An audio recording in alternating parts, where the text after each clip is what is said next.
बिस्मिल्लाहिर्रहमानिर्रहीम। आज से हम second year physics chapter wise previous board और इम्पोर्टेंट एमसीक्यूज़ की तैयारी शुरू करेंगे। चैप्टर 1 है इलेक्ट्रोस्टैटिक्स। एक चीज़ हमेशा याद रखें कि आप एमसीक्यूज़ की तैयारी उस टाइम करते हैं जब आपको उस चैप्टर की थ्योरी मुकम्मल तौर पर आती हो। बग़ैर थ्योरी के तैयार किए हुए आपको एमसीक्यूज़ सिवाय रट्टे के और किसी तरह आपको याद नहीं होंगे। तो जो चैप्टर 1 में इलेक्ट्रोस्टैटिक्स में इम्पॉर्टेंट टॉपिक्स हैं, इनमें सबसे पहले है लॉ ऑफ कूलम्स। कूलम का कानून जो है वो कब अप्लाई होता है, उसके क्या क्या फैक्टर्स हैं, ये चीज़ आपको आनी चाहिए। सेकंड पे इलेक्ट्रिक फील्ड क्या होती है, इसकी प्रॉपर्टीज़ क्या हैं, वो आपको आती हों। और उसकी जो एप्लीकेशंस हैं जिनमें ज़ीरोग्राफी है और इंक जेट प्रिंटर है, इनके बारे में इल्म हो। इलेक्ट्रिक फ्लक्स क्या होता है और गाज़िस लॉ और उसकी एप्लीकेशंस, इनको यूज़ करते हुए हम इलेक्ट्रिक फील्ड कैसे निकाल सकते हैं, ये चीज़ें आपको आनी चाहिए। इलेक्ट्रिक पोटेंशियल और पोटेंशियल एनर्जी, इनका आपस में क्या ताल्लुक़ है और ये एक दूसरे से कैसे मुख्तलिफ हैं, ये चीज़ें आपको आती हों। और एंड पे कैपेसिटर, कैपेसिटर क्या काम करता है, इसका डेली लाइफ में क्या यूज़ है और इसकी डिफरेंट टाइप्स कौन कौन सी हैं, ये चीज़ें आपको आनी चाहिए। तो चलिए शुरू करते हैं पहले एमसीक्यूज़ के साथ। Charge of 10 microcoulomb and 14.4 microcoulomb are 12 centimetre apart, the force between them is. अब ये चार्जेस हैं तो इनके दरमियान जो फोर्स है वो इलेक्ट्रोस्टैटिक्स फोर्स होगी। और जो दो चार्जेस हैं वो माइक्रो में लिखे हुए हैं। माइक्रो जो है ये 10⁻⁶ के इक्वल होता है। चलिए इसको प्रॉपर सॉल्व करते हैं। तो चार्जेस को हम नाम दे देते हैं Q1 Q2 का। 10 माइक्रोकूलम था तो 10 माइक्रो की जगह -6 लिख लिया हमने। और 14.4 था, उसको Q2 रखा तो उसकी जगह भी 14.4 मल्टीप्लाई 10⁻⁶ कूलम। और दोनों के दरमियान जो डिस्टेंस है 12 सेंटीमीटर। हम जब भी कोई न्यूमेरिकल सॉल्व करते हैं तो हम प्रॉपर जो यूनिट्स हैं उनके अंदर सॉल्व करते हैं। सेंटीमीटर की जगह जब हमने मीटर में लिखना हो तो हम जहाँ पर पॉइंट मौजूद होता है उसको 2 इंच से बैक साइड पे ले जाते हैं। तो 12 के एंड पे पॉइंट था तो ये 2 इंच से पीछे जाएगा तो 0.12 मीटर आ जाएगा। और हमने फोर्स मालूम करनी थी, उसका फार्मूला लिखा, के की वैल्यू लिखी, Q1 Q2 और आर स्केयर सारा कुछ लिख के। अब यहाँ पर देखें, जब टेंस की पावर आ रही हो तो 10 की पावर्स को हम सेपरेट सॉल्व करते हैं और जो बाकी टर्म्स होती हैं उनको हम सेपरेट सॉल्व करते हैं। तो ऊपर की जो टर्म्स हैं उनको जब मल्टीप्लाई किया तो उसके अलावा 10 की पावर्स को हम सेपरेट सॉल्व कर रहे हैं। तो एंड पे क्या होता है, एंड पे हमारे पास 90 न्यूटन बच जाएगा। तो हमारी जो ऑप्शन थर्ड है वो हमारा इसका आंसर है। नेक्स्ट है द वैल्यू ऑफ के डिपेंड्स अपॉन। के इलेक्ट्रोस्टैटिक कांस्टेंट, ये किन किन फैक्टर्स पे डिपेंड करता है। एक चीज़ को याद रखें कि जब भी किसी भी इक्वेशन में किसी भी फिज़िकल क्वांटिटी की डिपेंडेंस का पूछा जाए तो सबसे पहले देखें कि उस इक्वेशन में कौन कौन से फैक्टर्स इन्वॉल्व है।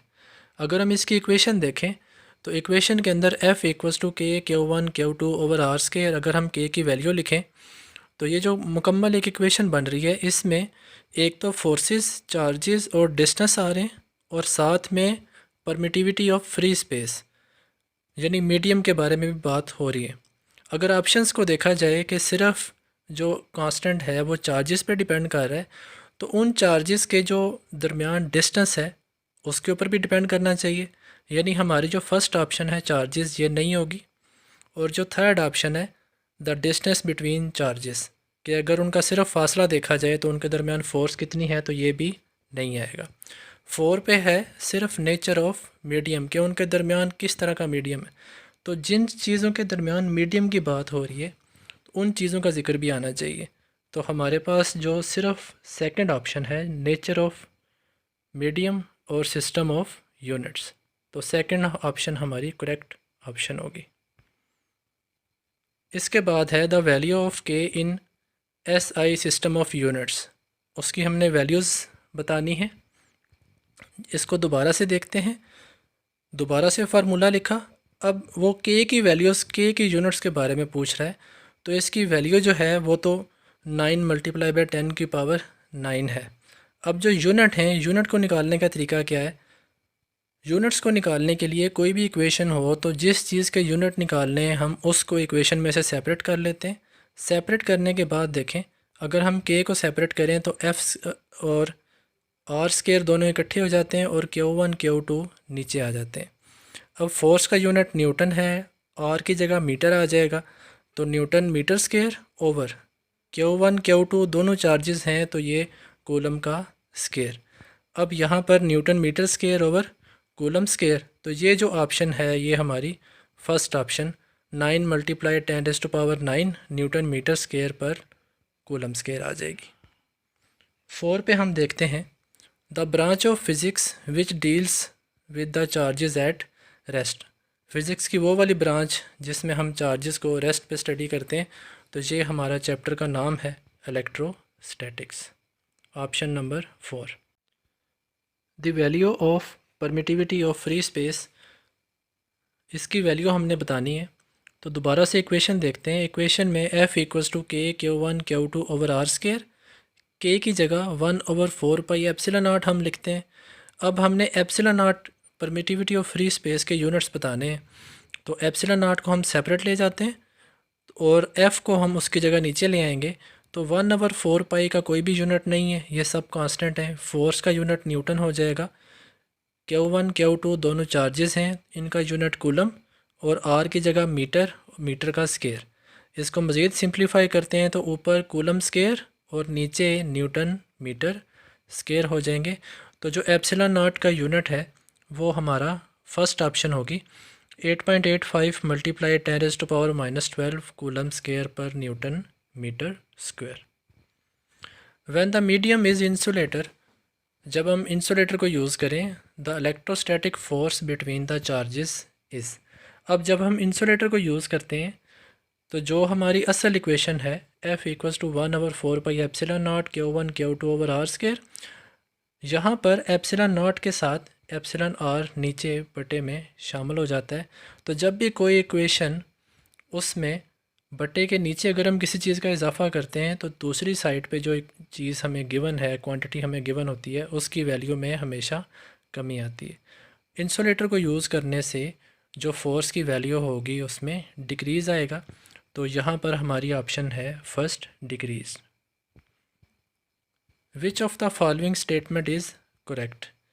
Similar charges attract each other, एक जैसे चार्जेस जो हैं वो एक दूसरे को अट्रैक्ट करते हैं, ये गलत है। Similar charges attract and repel each other, वो एक दूसरे को कशिश भी करते हैं और रिपेल भी करते हैं, ये भी ऑप्शन नहीं है।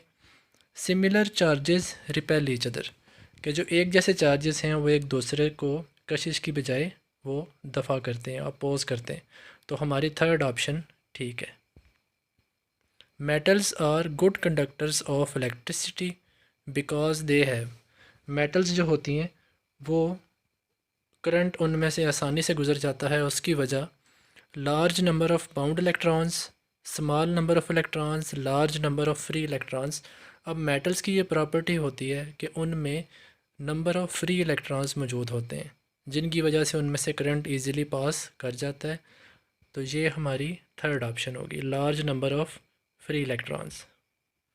फ्री इलेक्ट्रॉन्स आर, ये जो फ्री इलेक्ट्रॉन्स हैं ये सिर्फ मेटल्स में होते हैं, तो ये लूजली बाउंड, यानी ये फ़िक्स नहीं होते, ये इजीली उसकी सरफेस पे one place to another move करते रहते हैं। सेकंड ऑप्शन लूजली बाउंड हो जाएगा। ऐसे यूनिट ऑफ चार्ज इज़, अब चार्ज का यूनिट हमने बताना है, तो यहाँ पर जो सेकंड ऑप्शन है कैलोरी, ये एनर्जी का यूनिट है। थर्ड ऑप्शन एम्पेयर, ये करंट का है। जॉल, ये भी एनर्जी का यूनिट है। तो हमारी जो ऑप्शन बच जाती है कूलम, तो चार्ज का यूनिट कूलम है। The number of electrons in one coulomb charge is equal to, एक कूलम चार्ज में कितने इलेक्ट्रॉन्स होते हैं, तो इसके लिए हम रिलेशन यूज़ करते हैं। Charge on an electron is 1.6 multiply 10⁻⁻19 coulomb. तो एक कूलम का हमने बताना है उसमें कितने इलेक्ट्रॉन्स हैं, तो यहाँ पर क्या होगा कि आप 1.6 मल्टीप्लाई 10⁻19 को दूसरी तरफ ले जाएं तो वो नीचे बटे में आ जाएगा। जब हम इन्हें आपस में डिवाइड करते हैं तो एक कूलम चार्ज इक्वल आ जाएगा 6.25 मल्टीप्लाई 10⁻18 इलेक्ट्रॉन्स। यहाँ पर option number 1। The electrostatic force of repulsion between two electrons at 1 metre is. हमने फोर्स ऑफ रिपल्शन के बारे में बताना है दो इलेक्ट्रॉन्स के दरमियान जिनके दरमियान फासला 1 मीटर है। इसको सॉल्व करते हैं तो डिस्टेंस उसने हमें 1 मीटर दिया हुआ है और जो इलेक्ट्रॉन्स हैं उनके ऊपर चार्ज 1.6 मल्टीप्लाई 10⁻⁻19 दोनों के ऊपर आ जाएगा। दोबारा से हम कूलम लॉ यूज़ करेंगे तो के की वैल्यू लिखी, Q1 की भी वही वैल्यू आएगी, वो भी इलेक्ट्रॉन है। सेकंड जो है वो भी इलेक्ट्रॉन है, दोनों की सेम वैल्यूज़ आएंगी चार्ज की। और डिस्टेंस में 1 आ जाएगा, 1 का स्क्वायर। जब हम इसे सॉल्व करते हैं तो 9 1.6 और 1.6 को आपस में मल्टीप्लाई करेंगे, नीचे वाला 1 है वो वैसे ही ख़त्म हो जाएगा और 10 की पावर्स को हम अलहदा सॉल्व करेंगे। तो यहाँ पर जो हमारा आंसर आ रहा है वो 23.04 मल्टीप्लाई 10⁻⁻19 था। तो जो हमें आंसर्स गिवन हैं उसके लिहाज से हम क्या करेंगे, पॉइंट को एक स्टेप पीछे की तरफ लेके आएंगे। तो यहाँ पर याद रखें जब आप पॉइंट को एक स्टेप पीछे की तरफ लेके जाते हैं तो आप एक 10 की पावर का इजाफ़ा करते हैं +1। तो यहाँ पर 2.30 मल्टीप्लाई 10⁻⁻28 ये हमारी ऑप्शन है थर्ड। अ सब्सटेंस कंटेन्स, अब किसी भी चीज़ में only positive charges, only negative charges, both positive and negative charges, none of this. तो कोई भी जिस्म हो उसमें पॉजिटिव और नेगेटिव चार्जेस दोनों शामिल होते हैं। Option number 3। If the distance between two charge bodies is halved, अगर हम दो जिस्म के दरमियान फासला कम कर दें, आधा कर दें, the force between them becomes. अब जो नई फोर्स ऑफ अट्रैक्शन या रिपल्शन होगी वो क्या होगी, तो अगर हम डिस्टेंस को हाफ़ कर देते हैं तो कूलम के कानून के मुताबिक जहाँ पे आर आ रहा है, आर का स्क्वायर, वहाँ पर हम अगर 1/2 यूज़ करें तो जो नई फोर्स आएगी उसमें नीचे r²/4 हो जाएगा। अगर बटे के नीचे बटा आ रहा हो तो उसको हम उल्टा करके 4 जो है वो ऊपर की तरफ चला जाएगा और दोबारा से एफ़ प्राइम जो न्यू फोर्स है वो इक्वल आ जाएगी 4F। यानी अगर दो अजसाम के दरमियान फासला आधा कर दें तो उनके दरमियान जो फोर्स है वो पहले से 4 गुना बढ़ जाती है। Option number 2। The SI unit of permittivity. अब ये दोबारा से क्वेश्चन आया हुआ है, पहले जो आया था उसमें उसने वैल्यू पूछी हुई थी और साथ में यूनिट्स गिवन थे। यहाँ पर सिर्फ वो यूनिट्स की बात कर रहा है। तो दोबारा से हम इक्वेशन लिखेंगे और F = 1/4πε0 Q1 Q2 R²। इसमें से हम ε0 को सेपरेट कर लेंगे।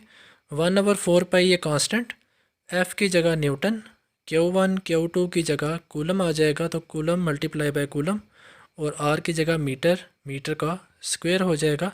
एंड पे ε0 के यूनिट्स हो जाएंगे coulomb square per newton metre square. Second option. 16 the minimum charge on any electron can not be less than. किसी भी इलेक्ट्रॉन के ऊपर जो चार्ज है वो किस से कम नहीं होगा। तो मिलिकन ऑयल ड्रॉपलेट मेथड के ज़रिए जो रिज़ल्ट हमें वो देता है 1.6 मल्टीप्लाई 10⁻⁻19 कूलम। सबसे कम चार्ज की क्वांटिटी ये है। The electrostatic force between two charges placed in air is 2 Newton. When placed in a medium of εr80 the force reduced to। यहाँ पर वो कहता है कि दो चार्जेस के दरमियान फोर्स है उसकी वैल्यू उसने 2 न्यूटन बताई भी है। जब वो उनके दरमियान मीडियम को चेंज करता है जिसकी वैल्यू 80 है तो जो फोर्स है वो कम होके कितनी रह जाती है। रिलेशन देखते हैं। रिलेटिव परमिटिविटी इक्वल होती है रेशो ऑफ फोर्सेस, जब एक फ़ोर्स वैक्यूम या एयर हो ओवर जो सेकंड फोर्स है वो कोई भी दूसरा मीडियम जब चार्जेस के दरमियान आ रहा हो। तो हमने F मीडियम मालूम करना है तो F/ε0 आ जाएगा। जो ओरिजिनल फोर्स उसने पहले बताई हुई थी जब एयर थी वहाँ पर 2, और नीचे जो नए मीडियम का एप्सिलॉन आर है वहाँ पे 80 आ जाएगा। तो आंसर 0.025 न्यूटन फर्स्ट ऑप्शन आ जाएगी। The value of epsilon r for various dielectrics is always, कि जो उसकी वैल्यू है वो हमेशा कितनी होती है, less than unity, less than 1, larger than unity, 1 से हमें ज़्यादा, none of above, equal to unity 1 के इक्वल। तो आइए टेबल देखते हैं। तो टेबल में देखें वैक्यूम में उसकी वैल्यू 1 है, एयर में 1 से थोड़ी सी ज़्यादा है 1.0006। इसी तरह मज़ीद बढ़ते बढ़ते वो वाटर के लिए 78.5 है। तो कम से कम वैल्यू जो उसकी है वो 1 है। तो 1 जो यूज़ होता है वो वैक्यूम के लिए यूज़ होता है। तो वैक्यूम के अलावा जो भी मीडियम हम यूज़ करते हैं वो डाइलेक्ट्रिक कहलाता है। तो डाइलेक्ट्रिक के लिए हमेशा लार्जर देन यूनिटी आएगा, second option. Origin of gravitational and electric forces, इनके ओरिजिन के बारे में कि ये कहाँ से आती हैं, इनका ओरिजिन क्या है, अभी तक साइंटिस्ट कुछ बता नहीं पाए। तो is still unknown. Michael Faraday was known by his work on electric force, first option आएगी।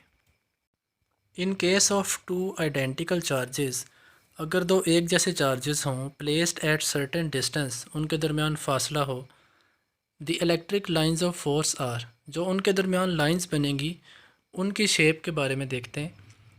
अगर फॉर एग्ज़ाम्पल दोनों पॉजिटिव चार्जेस हैं, आइडेंटिकल हैं, तो जब हम उन्हें एक दूसरे के नज़दीक लेके आते हैं तो उनमें रिपल्शन होती है। रिपल्शन की वजह से वो लाइंस एक दूसरे को टच नहीं करती हैं, एक दूसरे से पीछे की तरफ हटती हैं, तो वो कर्व शेप उनकी बन जाती है।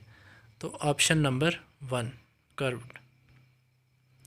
An example of photo conductor, photo conductor एक ऐसा मटेरियल होता है कि जब हम उसे लाइट में रखते हैं तो वो कंडक्ट करना शुरू कर देता है, और जब ये दोबारा अंधेरे में जाता है तो ये एज आ इंसुलेटर बिहेव करता है। तो यहाँ पर चैप्टर में सिलीनियम एज आ कंडक्टर बताया गया है, option number 4। Selenium is conductor, insulator in dark and becomes conductor when expose to light. तो सेकंड ऑप्शन हमारी एग्जैक्ट है कि जब वो अंधेरे में है तो वो एज आ इंसुलेटर बिहेव करता है, और जब रोशनी में है तो एज आ कंडक्टर बिहेव करेगा, second option. The inkjet printer ejects a thin stream of, अब जो इंकजेट प्रिंटर्स है इसमें से स्ट्रीम निकलती है, ink, water, lubricant, none of these, तो इंक, ऑप्शन नंबर 1 आ जाएगी। Important part of inkjet printer is, inkjet printer का जो इम्पोर्टेंट पार्ट है टोनर, टोनर इसमें नहीं होता। डिफ्लेक्शन प्लेट्स इसके अंदर होती हैं, नन ऑफ दीज भी नहीं आएगा। ड्रम वो भी इसके अंदर नहीं होता, तो second option deflection plates. Important part of photocopy machine, photocopy machine के अंदर डिफ्लेक्शन प्लेट्स नहीं होती, टोनर इसके अंदर होता है, प्रिंटेड हेड ये इसके अंदर नहीं होता, चार्जिंग इलेक्ट्रोड भी इसके अंदर नहीं होते, option number 2 toner. Xerography means, xerography, xero means dry, graphy mean writing, तो second option dry writing. Number of electric field lines passing through certain element of area is called, ये जो definition है ये इलेक्ट्रिक इंटेंसिटी की definition है कि किसी भी एरिया में जितनी electric lines of force pass कर रही होती हैं उसे हम इलेक्ट्रिक इंटेंसिटी का नाम देते हैं। The space around the charge within which other charges are influenced by it is called, ये है इलेक्ट्रिक फील्ड। किसी भी चार्ज के गिर्द वो एरिया जहाँ पर उसका इफ़ेक्ट महसूस किया जा सके उसे हम उसकी इलेक्ट्रिक फील्ड का नाम देते हैं। The force per unit charge is called, यहाँ पर दो चीज़ें हैं, इलेक्ट्रिक फील्ड इंटेंसिटी और इलेक्ट्रिक फील्ड। इलेक्ट्रिक फील्ड की अभी हमने बात की, किसी भी चार्ज के गिर्द वो एरिया जहाँ पे उसका इफ़ेक्ट महसूस किया जा सके, जबकि जो फार्मूला है वो इलेक्ट्रिक फील्ड इंटेंसिटी के लिए यूज़ किया जाता है, E equals to force over charge. तो हमारी ऑप्शन फर्स्ट आएगी। Electric field intensity. The electric field exist around, कि वो जो इलेक्ट्रिक फील्ड है वो किसके आगे पीछे मौजूद होती है। On the left side of charges at the positive charges at the negative charges. तो अगर वो पॉजिटिव चार्ज है, अगर वो नेगेटिव चार्ज है, वो दोनों के ऊपर फील्ड अराउंड में मौजूद होती है। इसके लिहाज से option number second, charges positive भी हो सकते हैं, नेगेटिव भी हो सकते हैं। The electric lines of force determine the strength of, वो जो लाइंस ऑफ फोर्स हैं वो किसके बारे में बताती हैं, वो हमें इलेक्ट्रिक फील्ड के बारे में बताती हैं। जिस जगह पे जितनी लाइंस ज़्यादा होंगी तो उतनी ही इलेक्ट्रिक फील्ड वहाँ पे ज़्यादा होगी। The electric intensity is a scalar, vector, physical, none of above. अब फार्मूला इसका देखें तो E equals to force per unit charge. अब जो डायरेक्शन इलेक्ट्रिक फोर्स की होती है वही डायरेक्शन इलेक्ट्रिक इंटेंसिटी की होगी। तो ये एक वेक्टर क्वांटिटी है। The unit of electric intensity is, unit के लिए दोबारा से इक्वेशन देखते हैं। तो E equals to F over Q, force का यूनिट न्यूटन, चार्ज की जगह कूलम, तो न्यूटन पर कूलम Nc-1। या इसका एक और यूनिट भी है जिसे हम वोल्ट पर मीटर कहते हैं। तो यहाँ पर दोनों यूनिट्स गिवन है, न्यूटन पर कूलम भी है और वोल्ट पर मीटर भी है, और पिक्चर में सॉल्व भी किया हुआ है, और यहाँ पर आएगा बोथ बी एंड सी आ जाएगा। A charge of 2 coulomb is in a field of intensity 2 Newton per coulomb. The force on charge is, अब उसने क्यों दिया हुआ है, E की वैल्यू उसने दी हुई है और वो इलेक्ट्रोस्टैटिक फोर्स हमसे पूछ रहा है। तो इक्वेशन सॉल्व करने से F equals to q e आ जाएगा, चार्ज और E की वैल्यू आपस में मल्टीप्लाई करेंगे, फोर्स आ जाएगी 4 Newton, second option. Another term used to mean electric lines of force is, electric lines of force को बताने के लिए दूसरी टर्म हम यूज़ करते हैं वो इलेक्ट्रिक फ्लक्स है। किसी भी सरफेस में से कितनी इलेक्ट्रिक लाइंस पास कर रही हैं, तो ये ऑप्शन आएगी last, electric flux. Electric flux is a scalar, vector, both A and B, none of these. दोबारा से हम इसकी इक्वेशन देखते हैं।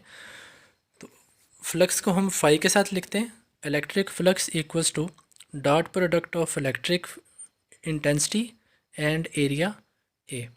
जब हम डॉट को ख़त्म करते हैं तो ई ए कॉस थीटा। अब ई जो है वो भी सिर्फ मैग्नीट्यूड है, एरिया जो है उसकी भी सिर्फ मैग्नीट्यूड, और कॉस थीटा जब हम पुट करते हैं वो भी सिर्फ मैग्नीट्यूड में आता है।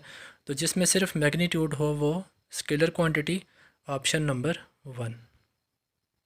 The electric lines of force are directed away from, कि जो इलेक्ट्रिक लाइंस ऑफ फोर्स हैं वो किस से बाहर की तरफ, दूर की तरफ जाती हैं। Negative charge, positive charge, both positive and negative, none of these. Draw करके देखते हैं। जो हमारा पॉजिटिव चार्ज है, पॉजिटिव चार्ज की लाइंस हमेशा उससे बाहर की तरफ जा रही होती हैं। तो ऑप्शन नंबर हमारी आएगी second. The electric intensity at infinite distance from the point charge is, किसी भी पॉइंट चार्ज से अगर हम इनफाइनाइट डिस्टेंस यानी बहुत ज़्यादा फासले पर चले गए तो वहाँ पर उस चार्ज की वजह से इलेक्ट्रिक इंटेंसिटी सिफर होगी, ना होने के बराबर, 1 option 0। The surface charge density is defined as, surface charge density की डेफिनेशन हम कैसे करते हैं। यहाँ पर देखें सरफेस के लिए हम यूज़ करते हैं एरिया का वर्ड, तो साथ में डेंसिटी भी है। यहाँ पर हम यूज़ करेंगे charge per unit area.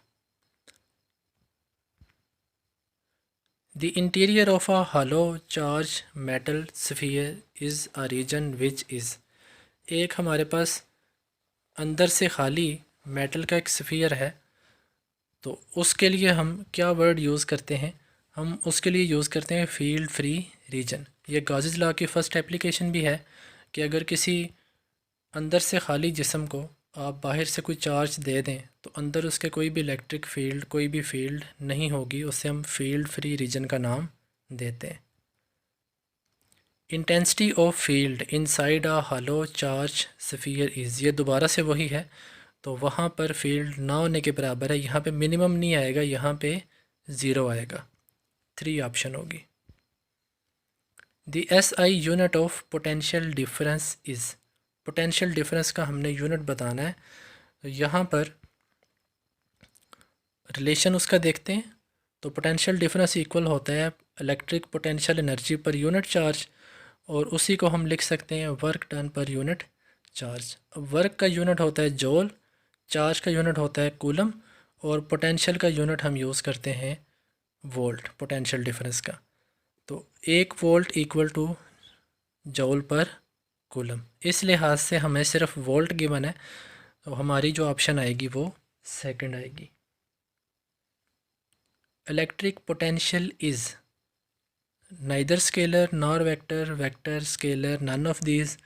Formula देखते हैं इसका दोबारा से। Del V equals to del U over Q naught work per unit charge. अब यहाँ पर वर्क जो है वो एक स्केलर क्वांटिटी है, चार्ज जो है वो भी स्केलर क्वांटिटी है। तो जब सारी की सारी स्केलर क्वांटिटीज़ होंगी इक्वेशन के अंदर, तो वो जिस चीज़ की इक्वेशन है वो भी क्या होगी, एक स्केलर क्वांटिटी। ऑप्शन नंबर 3 आएगी, scalar quantity. An electron volt is the unit of, electron volt की इक्वेशन देखते हैं। 1 electron volt equals to 1.6 multiply 10⁻⁻19 joules. अब जूल जो है वो यूनिट ऑफ एनर्जी है, तो इलेक्ट्रॉन वोल्ट लिखने में ये वोल्ट है, लेकिन असल में ये क्या है, यूनिट ऑफ एनर्जी। तो इलेक्ट्रिकल पोटेंशियल एनर्जी आ जाएगा। If electric and gravitational forces on an electron placed in a uniform electric field balance each other, then electric intensity will be, अगर किसी भी चार्ज के ऊपर, इलेक्ट्रॉन के ऊपर जो इलेक्ट्रिक और ग्रेविटेशनल फील्ड हैं वो इक्वल हो जाएं, तो वहाँ से इलेक्ट्रिक फील्ड हम कैसे निकालेंगे। इसके लिए F E equals to F G, अगर वो दोनों इक्वल हैं तो इलेक्ट्रिक फ़ोर्स इक्वल होती है क्यू ई के, ग्रेविटेशनल फ़ोर्स इक्वल होती है एम जी के। यहाँ से ई को सेपरेट करेंगे तो एम जी ओवर क्यू आ जाएगा, second option. In a charged capacitor, एक कैपेसिटर जिसे हम चार्ज कर दें, the energy is stored due to, उसमें जो एनर्जी स्टोर होती है वो किसकी वजह से होती है, electric field between the plates, second option. The relative permittivity of air is, अब एयर की जो परमिटिविटी है उसे अगर हम टेबल से देखते हैं तो ये 1.0006, last option. The voltage across the capacitor at any instant can be obtained by, capacitor में अगर आपने किसी भी टाइम पे वोल्टेज चेक करनी हो, उसको चेक करने के लिए कैपेसिटर्स का जो रिलेशन है, जितनी वोल्टेज हम अप्लाई करते हैं उतना ही उसके अंदर चार्ज स्टोर होता है। तो Q directly proportional to applied voltage, Q equals to C V. अगर हम वोल्टेज को सेपरेट करते हैं तो ये आएगा Q over C, dividing Q by C, second option. The circuit having combined components resistance and capacitance is called, resistance और capacitance दोनों आ रहे हैं तो ये आर सी सर्किट कहलाता है, first option. When dielectric material is placed in an electric field it, जब हम किसी भी इलेक्ट्रिक फील्ड में डाइलेक्ट्रिक को प्लेस करते हैं तो उसकी वजह से क्या होता है, यहाँ पर कैपेसिटर के टॉपिक की बात की गई है कि जब हम उसकी इलेक्ट्रिक फील्ड के अंदर किसी भी इंसुलेटर को, किसी भी डाइलेक्ट्रिक को रखते हैं, तो वो जो डाइलेक्ट्रिक है, जो इंसुलेटर है, जो न्यूट्रल होता है, वो पॉजिटिव और नेगेटिव पोल्स की शक्ल में डिवाइड हो जाता है। तो ऑप्शन नंबर आएगी third, becomes polarised. A system of two equal and opposite charges separated by a small distance is called, कि दो एक जैसे चार्ज, दो ऑपोजिट चार्जेस हों, एक पॉजिटिव एक नेगेटिव, और उनके दरमियान डिस्टेंस हो, ये मिलकर एक डाइपोल बनाता है, second option.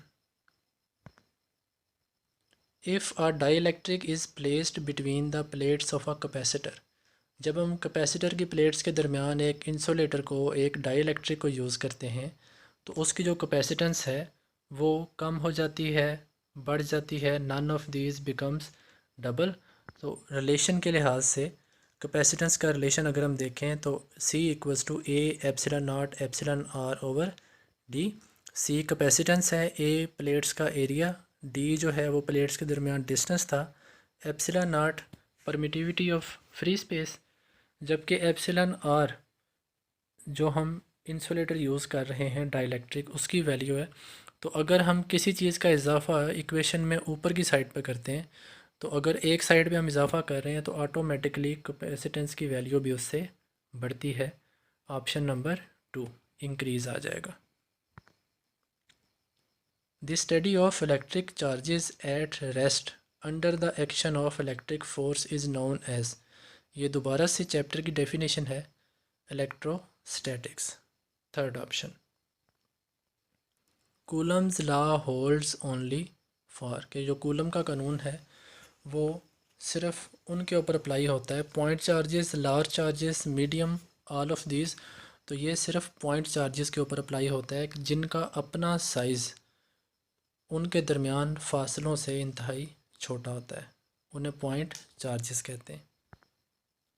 The force per unit charge at a point in an electric field known as, तो फोर्स पर यूनिट चार्ज, ये हमने बात की थी electric intensity. Electric field will be uniform if field lines are, के electric field जो है वो एक ख़ास तरतीब से होगी अगर उनकी जो लाइंस हैं वो आपस में क्या होंगी, पैरेलल, यानी एक ही तरतीब में सारी की सारी एक दूसरे के आमने सामने, इक्वली स्पेस यानी उनके दरमियान फासला सेम होगा, बोथ ए एंड बी। तो ऑप्शन नंबर थर्ड आ जाएगी कि उनके दरमियान फासला भी सेम हो और वो एक ही जैसी हों, एक दूसरे के आमने सामने हों, बोथ ए एंड बी, जैसा कि कैपेसिटर के केस में होता है, पैरेलल प्लेट।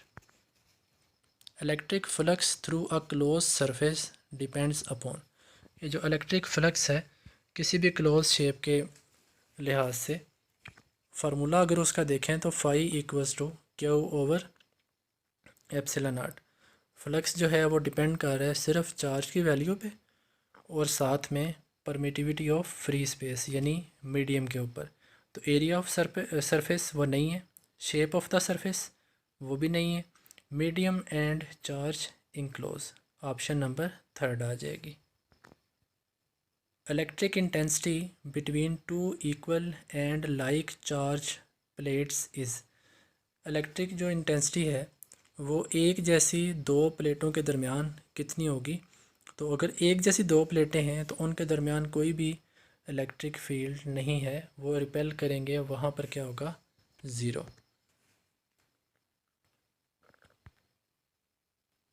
इसके बाद देखते हैं पिछले चंद सालों में आने वाले बोर्ड के MCQs। If a charge body is moved against the electric field it will gain, अगर हम एक चार्ज बॉडी को किसी भी इलेक्ट्रिक फील्ड के ख़िलाफ़ मूव करते हैं, it will gain potential energy, kinetic energy, mechanical energy, electric potential energy. तो इन चारों ऑप्शन के लिहाज से इलेक्ट्रिकल पोटेंशियल एनर्जी, जब हम किसी भी चार्ज को फील्ड के अगेंस्ट मूव करेंगे तो उसके अंदर जो स्टोर होती है उसे इलेक्ट्रिकल पोटेंशियल एनर्जी का नाम देते हैं। Photocopier and inkjet printers are the examples of applications of electrostatics, first option आ जाएगी।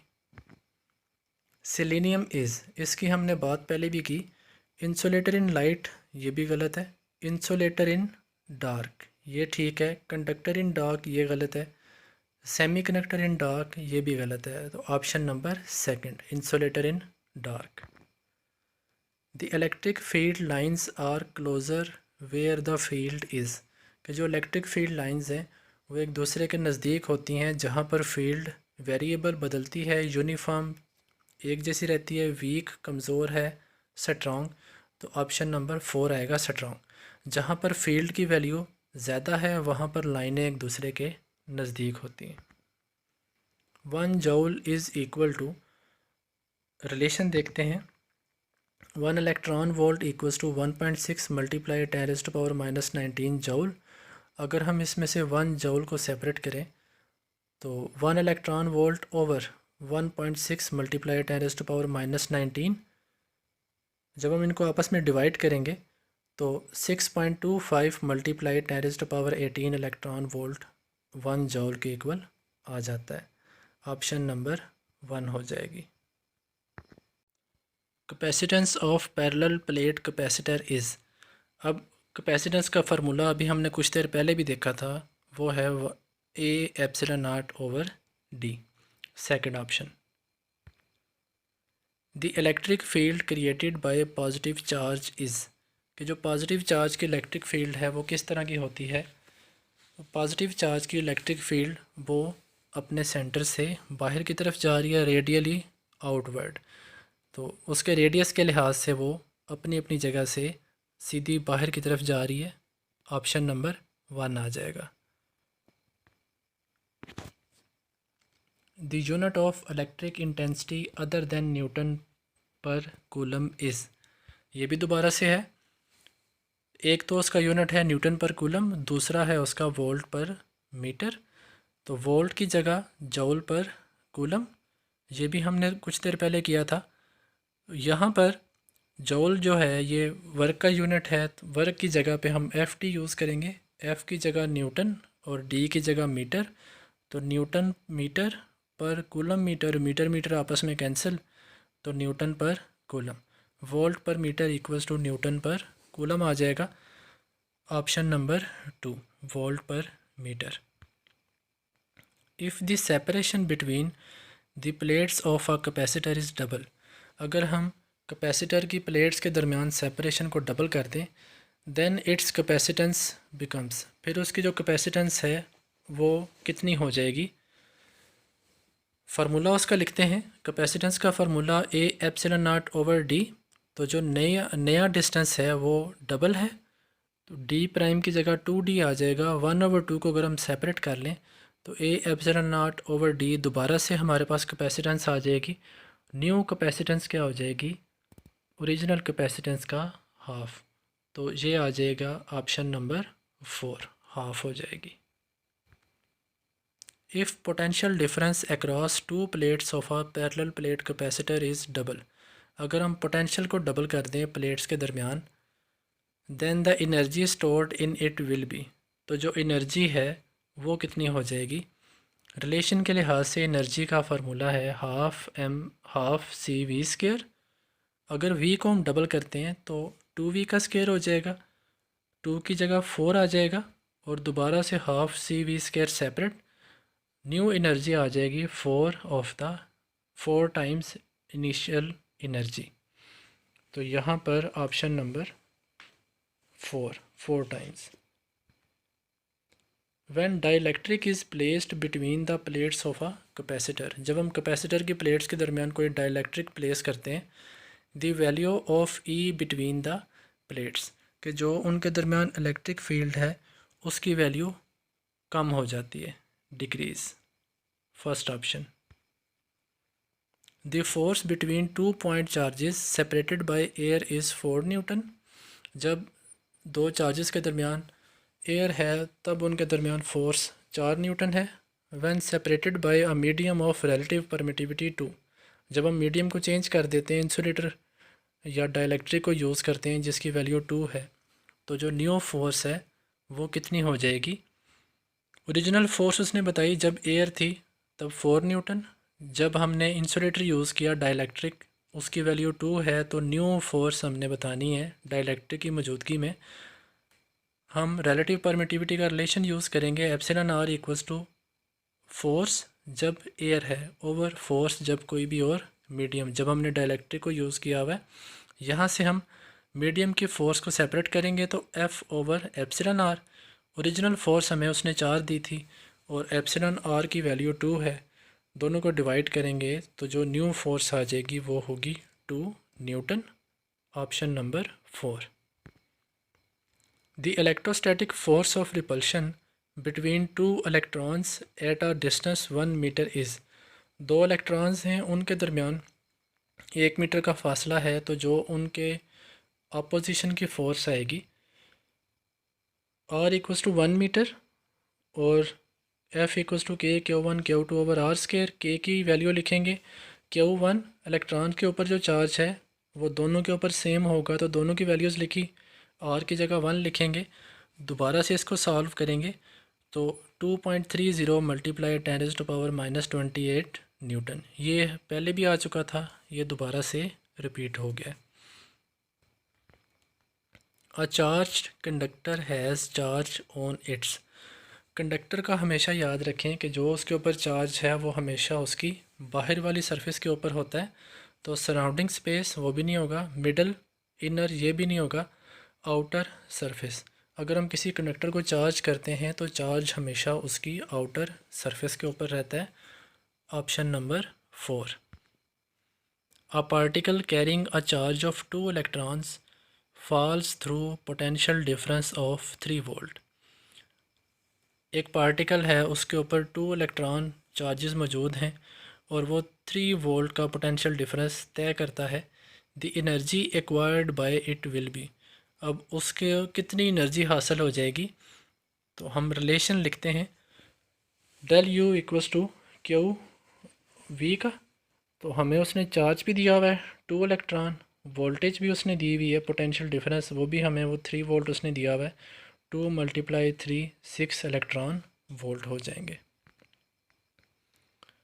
The toner of the printer is given. जो ज़ीरोग्राफी में जो टोनर है उसको हम नेगेटिव चार्ज देते हैं। Option number 1। The product of resistance and capacitance is equal to. अब इन दोनों की जो प्रोडक्ट है उनको चेक करते हैं। R × C, इसको हमने देखना है कि इसके इक्वल आती है, तो हम यहाँ पर ओहम का लॉ यूज़ करते हैं। V equals to IR। R को अगर हम सेपरेट करें तो वोल्टेज ओवर करंट, करंट की जगह हम उसका रिलेशन लिख सकते हैं charge over time, Q over T आ जाएगा। तो अगर T इस तरह से बटे के नीचे लिखा हो तो वो ऊपर की तरफ चला जाता है, VT ओवर Q। इसी तरह से हम कैपेसिटर का रिलेशन देखते हैं, वहाँ पर Q इक्वल्स टू CV। यहाँ से C की वैल्यू निकालते हैं तो Q ओवर V हो जाएगी। अब C भी हमें गिवन हो गया, R भी आ गया, तो R × C क्या होगा, दोनों की वैल्यूज़ पुट करेंगे तो Q भी आपस में कैंसिल, V भी आपस में कैंसिल, एंड पे क्या रह जाएगा, टाइम। रेजिस्टेंस और कैपेसिटेंस को मल्टीप्लाई करें तो एंड पे टाइम आ जाता है, टाइम के यूनिट्स आ जाएंगे। If 2 microfarad and 4 microfarad capacitors are connected in series. अगर हम 2 कैपेसिटर्स को आपस में सीरीज़ में लगाएं, द रिज़ल्टेंट कैपेसिटेंस विल। अब जब भी हम कैपेसिटर्स को सीरीज़ में लगाते हैं तो उसका formula 1/C equivalent equals to 1/C1 + 1/C2। तो पहले वाले की वैल्यू 2 है, दूसरे वाले की वैल्यू 4 है।